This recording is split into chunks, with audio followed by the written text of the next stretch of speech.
মানুষ বাইরে অভিনয় করে, মানুষ সমাজের মানুষের সাথে বাইরে একটা অভিনয় করে। কোন কোন ক্ষেত্রে আমরা নিজেরাই নিজেদের সাথে অভিনয় করি। কথা সাহিত্যিক হুমায়ুন আহমেদের নাম শুনেছেন? তিনি তার বইয়ের মধ্যে লিখেছিলেন যে এই পুরো দুনিয়াটা হচ্ছে অভিনয়ের মঞ্চ।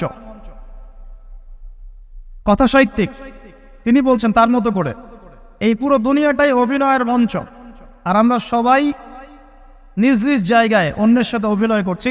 কোন কোন ক্ষেত্রে আমরা নিজেরা নিজেদের সাথে অভিনয় করছি।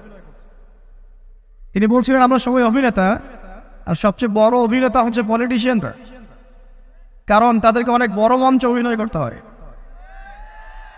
এটা আমার কথা না, হুমায়ুন আহমেদের কথা, পড়ে দেখেন তো।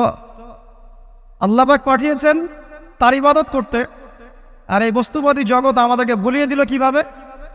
কয়েকটা প্রলোভন দিল। প্রথম প্রলোভন হচ্ছে টাকা, তারপরে জীবনে কি করব প্রতিষ্ঠিত হওয়ার চিন্তা, তারপরে চাই চাই আরো চাই এই একটা আকীদা দর্শন, তারপরে আমার স্ত্রী সন্তান আহান পরিবারের কি হবে,